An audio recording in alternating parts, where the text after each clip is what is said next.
Hey everybody, Shawn Marshall in the house, and welcome to the Awaken Your Greatness series part 3. I'm psyched for today to talk to Dr. Margaret Paul. This is our third interview, and just so grateful to have you back. Got so much great feedback from the last couple of times that we connected. People really resonate with your work, so it's such an honor to have you back. So welcome. Thank you. Thank you so much, Shawn. Yeah, absolutely. I won't go into a long deep dive around your history, but I would, for those people that maybe they're meeting you for the first time right now, would you mind sharing a little bit about yourself and like what you're up to? Well, I've been a psychotherapist for 54 years now, and I did traditional psychotherapy for the first 17, not happy with it. So since then, we were blessed by our spiritual guidance with a very, very powerful 6-step process called inner bonding. And that's what I've been doing for the last 38 years or so.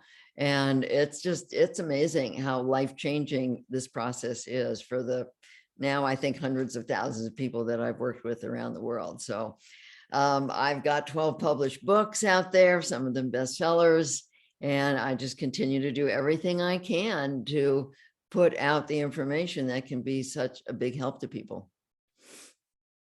Yeah, you know what? Maybe I'll find a way to link the first 2 interviews for people so they can really dig, like for those that want to go deeper into your story, because you have such an incredible story, like with the parents that you were raised by and sort of how you talked in our last interview, how that sort of motivated you to, to do the work that you're doing. And, you knew since you were young, I think you said 5 years old, that you really Right. wanted Yeah, I to. knew since then, right. Yeah, pretty wild. Margaret, I'm really, in some sense, we have, I think, a similar ideal about what we're doing, wanting to help people do, create, breakthrough, transform. But I'm just so inspired to talk to you because you have been doing this for so long. I mean, it's like 53, 54 years, and you're what, 80, 82? I'm going to be 83 in a couple of weeks. Come on, that's epic. That's such a commitment. Let me ask you, what you've done this for half a century. What's your vision for your work? Like, for what do what do you see being, if your work went to like the highest possibility, reach the maximum number of people, the best possible, what's your vision for your work? Well, my vision is that everybody has access to this who really wants to evolve in their ability to love, to share love with people, to heal, the past, the trauma. It's such a powerful process for healing. We have a fabulous program called SelfQuest that at some point I'm hoping to get the funds to bring into prisons and schools. We have a prison version and a high school version that would be so helpful for people. It's just, I've been working with people for so long, and so many of the people say, I've tried so many workshops, so many books, so many different kinds of therapy. And it wasn't until inner bonding that I started to really heal. And so my hope is that this becomes available to people all over the world. It is available, but that more and more people know about it. At our website, innerbonding.com, there's a lot of free help. There's a free course. There's many ways that people who don't have any money at all can learn this process. And our books have been translated into many languages. So really, people from all over the world can learn this process. It's not a hard process, but it takes practice. It's not an instant process. And so, for those people who really do want to heal, want to be open, want to be loving, caring people, want to heal their anxiety and depression and their guilt and their shame and their anger and aloneness, and want to have loving relationships and heal their various addictions, this process is so very powerful. So that's my vision. Yeah, super powerful. And thanks for sharing. I didn't know you wanted to bring it into prisons and high schools. What the prison, let's talk about that, if you don't mind.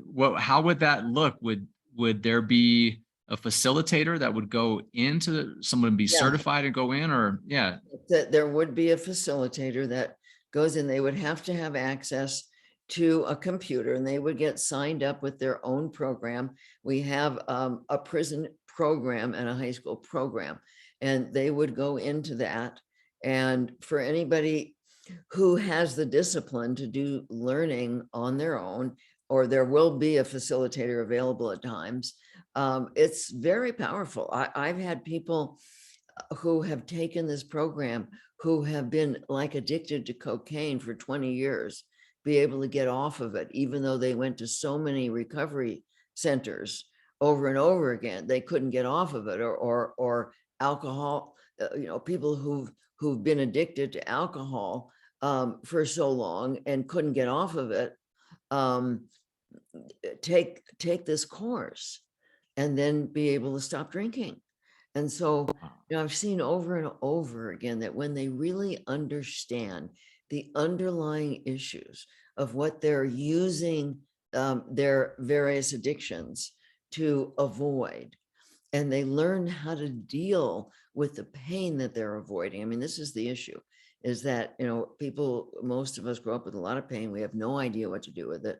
And so we spend, so much time, so much energy avoiding the pain that we don't know how to deal with. Inner bonding teaches people how to deal with it so that we can actually release it and live in the present, not in the trauma of the past.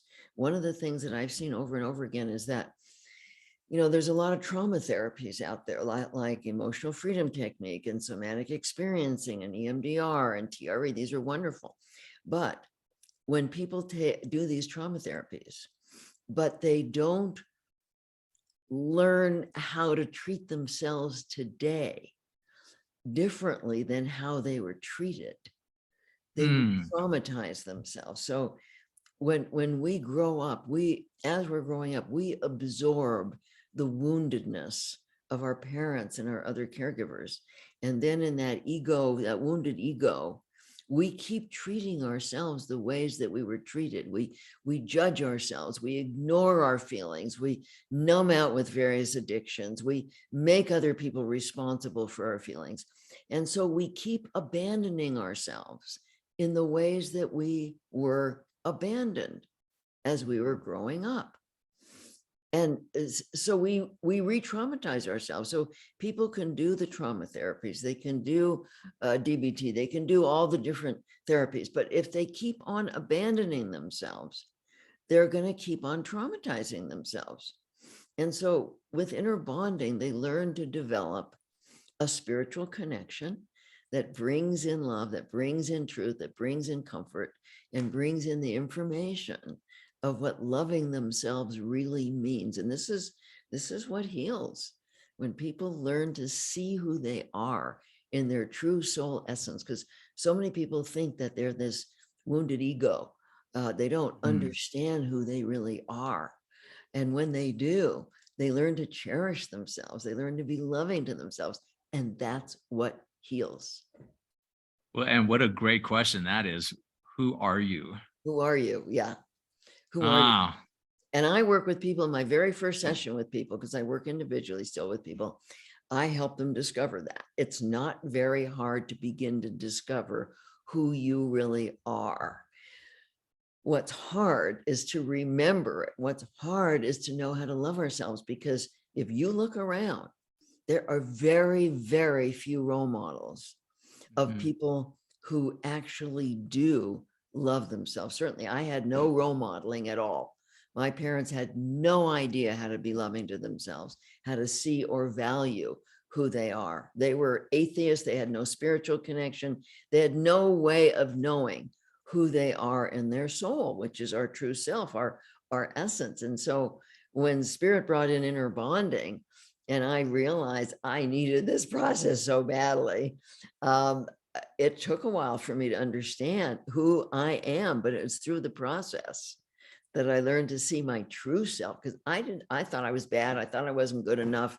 All the things that so many people think of themselves, they're just not good enough. They're not attractive enough. They'll never succeed. They can't perform well, on and on and on. When you see who you really are, all of that changes. And then you become motivated to love your beautiful soul essence. And you need Mm. your spiritual guidance to even know what that is. But most people have no idea how to find that. So they learn that through inner bonding. Yeah, that's powerful. Who would you consider as a good role model?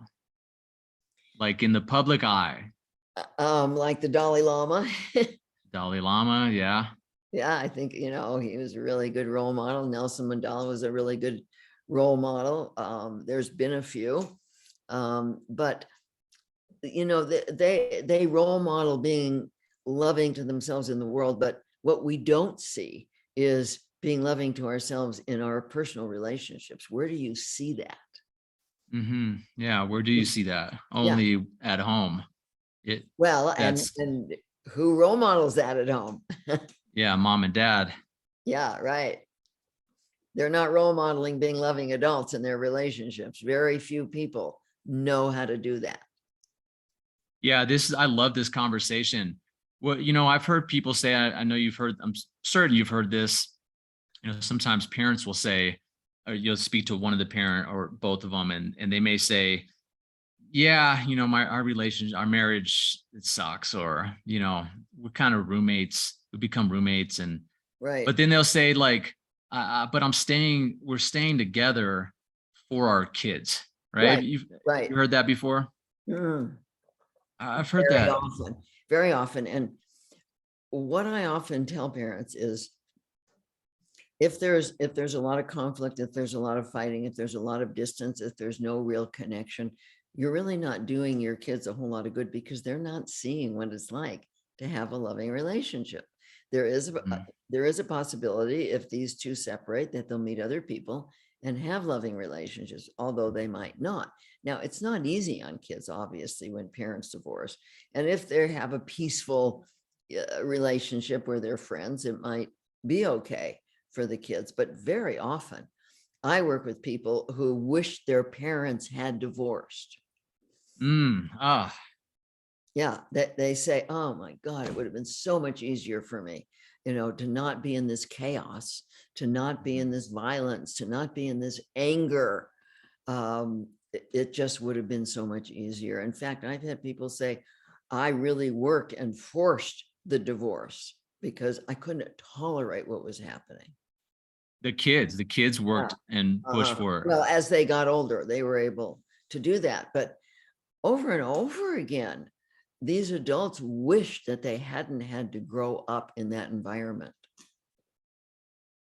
Yeah, yeah, and that creates like such a space for compassion when you say that as well, right? Like Yeah. understanding that it's not just them. I mean, it's also the way that they were taught by their parents and then probably by their parents, and it just these ways of being and behaving are passed down and modeled, generation to generation.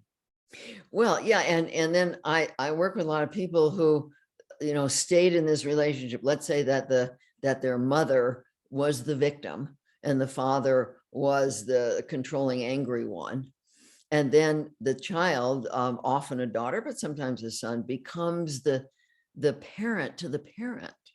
They become Mm. parentified very early, and they have to sit and listen to their mother complain or their father complain. They're being dumped on over and over again. They're caught in the middle. And this is awful for a child to have to be the parent to the parent.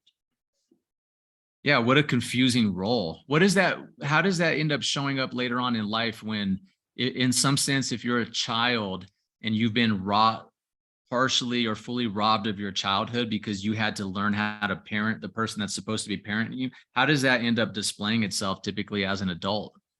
Well, it can show up in many different ways. Um, they may become a victim, like the one parent. They may become aggressive and angry, like another parent. They may feel like, well, I didn't have a childhood, so somebody's supposed to come along and take care of me because I had to take care of everybody else. I mean, there's all kinds of things, but they did not have good role model. They don't know how to love themselves. They don't know how to take responsibility for themselves. So like I said, their ego wounded self absorbed the victim patterns, the aggressive patterns, the controlling patterns, the addictive patterns, and they're acting that out with themselves or with their relationships and with their kids. And so it just keeps being handed down. And I mean, I wish everybody learned inner bonding before they had kids. I mean, their relationships would be so much better. Their parenting would be so much better, because what I always say to parents is half of good parenting is being there for your kids, but the other half is being there for yourself and role modeling, taking personal responsibility for your feelings and your well-being and your health in so many different ways. There's so many parents who were neglected or abused growing up, and they don't want to be like that with their kids. So they go the other direction. They become these hovering, controlling helicopter parents who are just always there for their kids, but completely abandoning themselves. And then I get these adults coming to see me who said, well, my parents, they were wonderful. They were there for me. They love me. They have no idea why they're feeling so messed up. And so then I say, well, how did your mother treat herself? Oh, she was a doormat. She just did everything for my father. How did your father treat himself? Oh, he overworked, and then he was an alcoholic and came home and drank every night. So that was the role modeling that they got, and that's how they're treating themselves. Yeah, it's powerful. I'm gonna just like kind of a play on words. I'm trying to say this out loud. I'm gonna work this thought out as I say it to you. But like spinning off of inner bonding, and then thinking about a child who grows up in a household like that with parents that were controlling or aggressive or abusive, and then that child grows up and starts to realize, like, life isn't working. It's not what I wanted, but my parents, it's because my parents, right. And they're in a sense, I say this with compassion, but a victim to the way that their parents raised them. And there needs to almost be like this breaking of a bond in some Right. sense. This is the part I wanted to work out with you. Like this breaking of this bond of like, yes, your parents were who they were, and now you are who you are.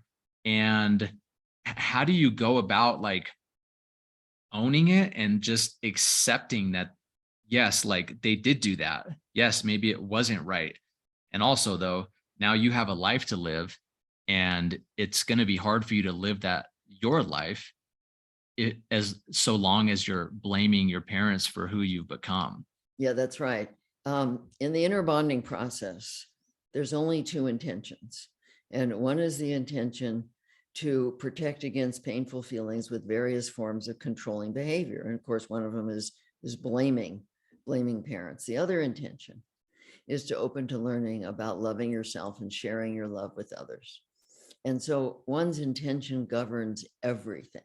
If somebody is deeply intent on just avoiding their pain, they're going to be acting like their parents, which is the role modeling they got. The parents were avoiding their pain with their various addictions. They're being a victim. They're giving themselves up. They're yelling, controlling. As long as they're blaming anybody, then they're not learning about what's loving to themselves. They're being victims. And so one of the powers of inner bonding is understanding the whole concept of intention, because intention governs everything that happens after that. If your intention is to control, then all of your behavior is going to be controlling, avoidant, protective against pain. If your intention is to open your heart to learning, open your mind to learning, then learning about loving yourself, learning about what it means to truly love others, then you're going to be off on a whole different path. That intention, all the behavior will follow from that intention. And our feelings follow from our intention, because our feelings follow from our thoughts, our behavior. And so intention is vital. And when people understand that there's only two intentions, to control or to learn, basically, if you want to boil it down, then they have a choice. And it's a moment by moment choice. It's not like, oh, I'll make the choice and I'm done. It's a Right. moment by moment choice. Who do we want to be in any given moment? Do we want to be a jerk? Do we want to just control? Do we want to be a victim? Do we want to be powerless, helpless, making others responsible for us? Or do we want to grow up and be a loving person? What's your priority?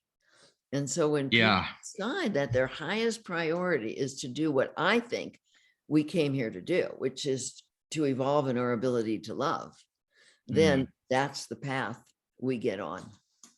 Yeah, I love that answer. What do you say to somebody who let's say that something so horrific was done to them, right? And they really want the other party to acknowledge it, right?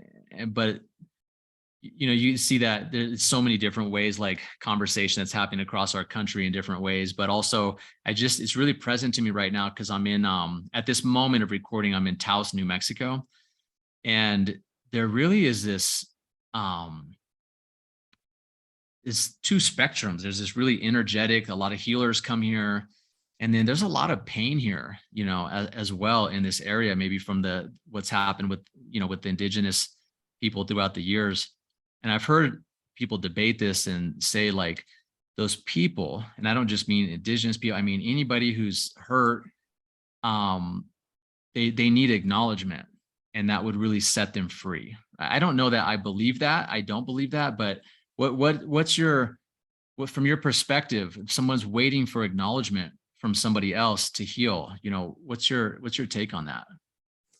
It's wonderful to have acknowledgement, but to wait for it is still to be a victim, is still to make something external to you responsible for Mm. how you treat yourself and how you treat others. I do think that receiving acknowledgement, like for what's happened with indigenous people, what's happened with Black people, is very, very important to our whole culture. People need to know how we treated people. But when it comes to families, I work with many people who have been horribly abused, horribly abused. And of course, they want acknowledgement, but it's very rare. It's very rare for a parent to acknowledge it. And I'll tell you why. When people are that abusive, they are operating out of that wounded place in them. This is the lower left brain. This is the instinctual part. This is the part of us that it's a limbic system, and it absorbs the fears and false beliefs. When people are operating out of that, they rarely remember what they say and do. Mm. Even couples, they'll get into a fight and they'll say awful things to each other, and then they don't remember because they were operating out of that ego wounded self. So when these people confront their parents genuinely don't remember acting like that because they were dissociated. Oh. For people to act like that, they either have to be sociopathic, and they might have been, and they do know they did it, but they're never going to admit it, Mm. or they were dissociated and they don't know what they did. And so expecting acknowledgement from abusive parents and waiting for that there's no point. There's no point in that. It keeps you stuck. Yeah, yeah, yeah. And I hear you. It's can be so helpful. And then the fact that they either don't remember or they're never going to admit it. So Right. what needs to happen for a person then who is like, fuck, I've been waiting for them to apologize. It's not going to happen. What needs to happen for them to like unhook from that desire to get that and come back in and heal on their own and really let it go? They need to want to become the mom and dad to themselves that they never had. That is Mm. what heals, to become that loving mom and that loving dad to themselves, the nurturing mom, the dad that should have taken loving action for themselves. It doesn't matter whether you're a man or a woman. You can develop an inner mother and father who nurtures you, who sees you, who values you, and who takes loving action for you. And when you do that, then you let go of ever expecting your parents to be able to do that. You know, it's just sad. I work with so many people who keep expecting their very unloving, abusive parents to acknowledge or be kind or be caring or finally be the parent that they wanted them to be. And they never will. They can't. They're not they're not capable of it. But we are capable. Anybody who's on a path of learning is capable of becoming that mother and father to ourselves that we never had. And when I finally did that, then I was able to forgive my parents. I was able to see that they were like young souls. They didn't set out to hurt me. They didn't have me to say, oh, I'm going to screw her up. They just didn't know what to do. They didn't know any better. They were wounded people. And so I realized once I really got into inner bonding and did a lot of my own healing, that I could still love them. I could still be there. I could care for them. But I was in a sense older than them. I mean, I think I was born as an older soul than they were. They were very young souls. And I could feel compassion for them and I could be there for them, but let go of all expectation that they are going to change. Yeah, it's like a dependency, right? And if you're dependent upon them changing, then your healing is dependent on them doing it, which I'd imagine even if they did change and come back, that does not fix the wound. No, it doesn't. And that's really interesting because there have been times with my clients when parents did admit to it and they did apologize and they did say they were sorry. And it made almost no difference because the client was still treating themselves the way their parents treated them. Oh my God. Yeah. See, so it didn't make a difference. And very often people say, well, if only my partner would love me the way I need to be loved, everything will be fine. But then the partner does love them and it's not fine because, if you imagine that you have a child and you're being abusive, you're judging the child, criticizing the child, ignoring the child, spacing out, dissociating, trying to give the child away to other people, that child's going to feel very scared and unloved. Then somebody comes along and says, well, I'll love the child, and that's great, but you're the mom and dad, and you're giving up this child. You're rejecting the child, no matter what somebody else does. That wound is there. Well, that's what people do to themselves. They keep on rejecting and abandoning themselves. So no matter what happens on the outer level, it is not going to heal them. Yeah, that's deep. At what age does that start to affect the child? Let's say, like, I'm thinking of maybe a child who's been given up for adoption. Right away. Like right away. Like at birth. Like if they gave them up at birth, yeah. Wow. Yeah. What do you think? You mentioned like that you felt like you were an older soul when you were born and you were born to a younger soul. What's your take on the spirit coming from a spirit form into a physical form? If you hear all these different ideas around, we choose our parents, or what do you think? Do you think we choose our parents, or how do you think that works? I do. I think that we set ourselves certain challenges in life. And I do think we choose our parents. And, I've had some miraculous clients who were just horribly, horribly abused, who maintain their ability to love. And I think that's the challenge that an older soul sets for themselves is, can I maintain my ability to love in the face of this trauma, this torture? And when they do, it's really amazing to see these people because they are very old souls and they are very wise. And when they practice inner bonding and learn to be loving to themselves, they heal. And it's amazing. It's miraculous to see that.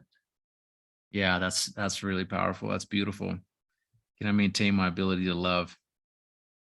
Let's talk about this program that you want to get into schools as well. Where are you? Where are you in that process of getting into schools, and what's your vision for it? Yeah, so it took me about 20 years to develop this program. It's called SelfQuest. It's an online program. When people purchase it, they get an online membership, and they can purchase it for 3 months or 6 months or lifetime. It's a very, very big program. If people go through it carefully, like 15, 20 minutes a day, it'll take them a few months, but it's very, very in depth. So we've had various people who have worked in prisons and have taught inner bonding to the prisoners. In fact, I once did a weekend with violent prisoners, men who had been abusing their wives, and the weekend was extremely powerful. I've donated books to prisons, and I've gotten letters from prisoners about how powerful inner bonding is for them. I know this program would be incredible for prisoners. And there's been people who are teachers who taught inner bonding in their classes, and that was extremely powerful. So there's the regular program that people can buy, and then there's one for high school students and one for prisoners. The problem we've run into is that we would have to hire people to bring them into prisons and schools, and that takes a lot of funds. And I've spent a tremendous amount of my own money over the years creating SelfQuest. I don't have the funds to hire people to take these into the prisons and schools. Point that there's, some kind of donation or foundation or something that will support this, because it could be life-changing for so many high school students and people in prison. I mean, I've gotten letters from people who have learned inner bonding and said, there's a letter from somebody on the website who says, I've been in and out, like 7 times or something. And now Wow. I know I will never come back to prison. Now I understand why I did what I did. Now I will be out there helping others. And I mean, just, inner bonding is so powerful in healing. So that's my hope at some point, but whether that's going to happen, I don't know. I'm not much of a fundraiser. Wow, Margaret, we talk offline about this. There's a lot of money out there. There are a lot of guys and girls sitting on millions and millions of dollars that want to get behind good causes like this. God, I have a lot of stuff I want to say about this. The thing, looping back, I do want to come back to the kids, but looping back to the prisons, what a weird system, right? Where you take somebody who, does a crime, which, yeah, you get to own up for your crime. I get that. I agree with that. And then they go and sit behind bars for a year or 5 years or 10 years, Right. right? And which doesn't heal the problem. No, It just makes them, in most cases, I haven't been to prison, but from what I've seen with prisons and documentaries and talking to people, like that system just makes them harder, just no, makes no, them it worse. doesn't help them. It doesn't give them skills. It doesn't give them tools. It doesn't help them to heal. And this is what we need. And I know, I mean, if SelfQuest were in the prisons and prisoners were given maybe half an hour a day on a computer with their own program, I know that it would help heal many, many people. Not everybody. I mean, not everybody is available, to taking personal responsibility and learning Right. and healing and dealing with their pain. Not everybody will do that, but many will. And that's what I'm hoping. Do you have you heard of something called the 100th monkey effect? Oh, yeah. Yeah. How many people, like, right? Like, I get what you're saying. Not everybody's ready. You really have to make an intentional, conscious choice to do this work, take yourself on. But how many people does it take to transform to where, like, what percentage, do you know? Do you have an idea before, like, 1% and then we all evolve, or No, to where? I think it's greater than that.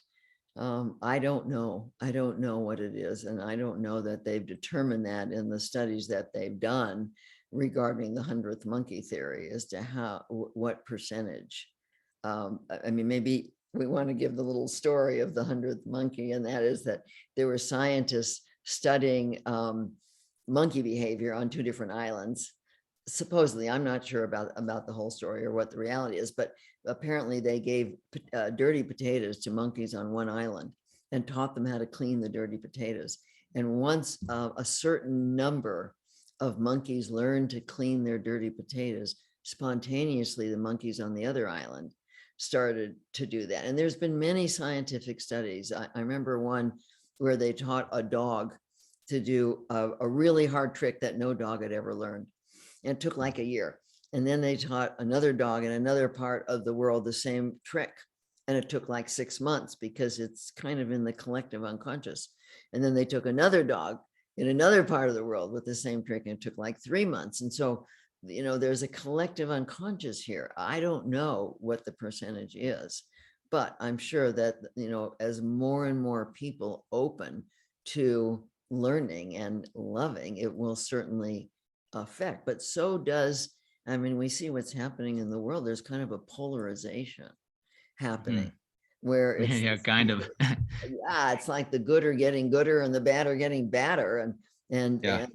And unfortunately, when people start to follow a charismatic leader, like let's say Hitler, they lose connection with themselves. They give their trust to somebody else, and they lose connection with their own inner knowing, their own conscience. And so it becomes so important with inner bonding for people to learn to trust their own inner knowing, their own higher guidance. So they're not pulled in by these very controlling and charismatic leaders into violence. Because if there's any violence, these people are, I think, sociopaths, because loving people don't turn to violence as a way to deal with things. Yeah, and that's another conversation as well. Like I think I have this vision for transformational work like yours and other people's programs, that it gets in the hands of politicians, right? And of our leaders. I just have this vision that, God, what if we had leaders who have done your work or other transformational works and have, become heart-led leaders? Not that we need to wait for that to happen, but like imagine, I know a few politicians that are actually in the public eye that have gone through the school that I've gone through, and they've stayed, kind of under the radar in terms of, go out there and say they've done all this transformational work, but you can certainly see it when they get in Right. front of Congress and they get the mic, and the way they speak is like, man, I could just Right. imagine if more politicians had access to this work and had a desire to do it. Like becoming a parent, there's no test you have to take to be a politician regarding your sanity. And I think that's very sad that there should be some way of seeing whether this person who's going into public eye is a narcissist or a sociopath and just wants control and is self-centered, and they just want power and control and money. Which so many of these politicians do. It's very sad. That's all about them. It's not about caring about, everybody else, their constituents. It's just about them making money, come from greed. There's no test for that before these people are able to run for office. Yeah, there should be. Yeah. What about, I'll loop back just briefly to the school. Where would you see the inner quest, right? Self Yeah. quest. Where would you see self quest? Would that be something that you think, what's the most viable route? Would it be something that'd be put into a public school or something like Montessori or? Yeah, but both public school and private school, it would be like in a health class, for example. Okay. Okay. Most students have to take a health class. So it could be like 20 minutes a day, 15 minutes a day of the health class. And then a facilitator could go in and just, every once in a while come in, answer questions. The teacher who's involved would have to go through the program and learn inner bonding, so that teacher would be able to interact with the kids about it. But it would be so very, very powerful. There was one of our facilitators that did teach a lot for many years, taught inner bonding to her students, and it was amazing what happened. And then there was a teacher in Germany who she was very interesting because she had a class from 7th grade to 12th grade the whole time. These were kids that had come out of jail, dropped out of school, juvenile delinquents. She had them the whole time. And she taught them all inner bonding. And I actually visited her in Germany and saw what these kids were doing. They were amazing. 98% Wow. of these kids graduated and went on to good jobs. Wow. She Yeah. really taught them how to take loving care of themselves and care about each other. And Yeah, I think there's really something to teaching that the younger generation, if we really want to like see the planet be in a great place in 100, 200 years. yeah, I did some work, the emotional intelligence leadership work that I was trained in. They had a program for like 13 to 17-year-olds. And they ran them through this, it was like a 4-month program. And then we had some like weekend courses that we did with them. And the kids that I would meet that would graduate the children's program, the teen program, and then come into the adult program, they'd be like 18, 19. Some of these freaking kids were more effective in their leadership than like the adults. right. Like I had been in the work already for 5, 6, 7 years. And I remember this 19-year-old one day just like stood up in front of this room of adults and like led the adults. I was like, oh my God, you're 19. It's Yeah. amazing what Yeah, these kids are able to do at that age. They're still so kind of like pliable. well, but they haven't been abusing themselves and abandoning themselves for as long as we have. So Yeah. I think they learn it easier. I mean, I've known of kids 3 or 4 years old that learned inner bonding. It's not hard to learn, and it's so much easier for kids to learn it than adults because they're not as deeply programmed. They haven't been practicing self-abandonment as long as adults have. Yeah, so that's a great way to put it. They haven't been practicing.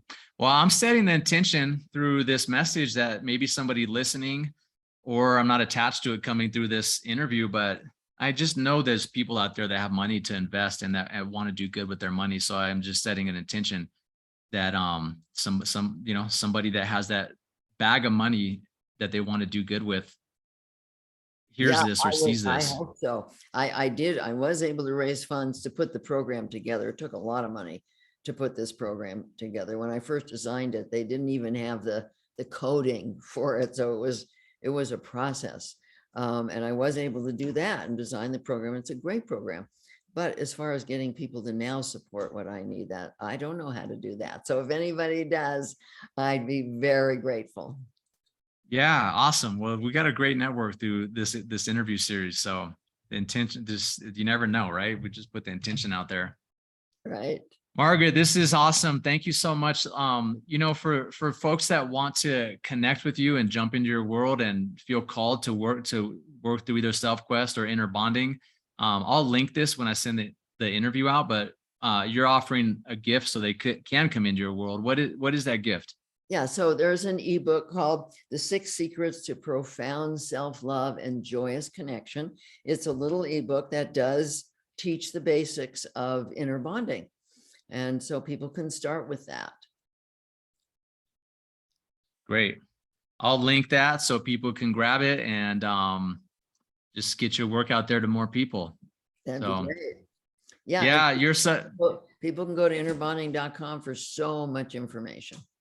Okay. Yeah, they can. I went through your site this morning and there's so much embedded into your site and very easily accessible. So just thank you for the inspiration. And, again, you've been committed to this work for an entire lifetime, and what an inspiration that is and what an example. So thank you for that. And thank you for being committed to the work as well. Yourself to the work, because it just has rippled out and touched so many people's lives. Well, thank you so much, Shawn, for the work you do as well. Absolutely. My pleasure. All right. Thanks, Margaret, and everybody at home. Have an epic day, and we'll see you soon.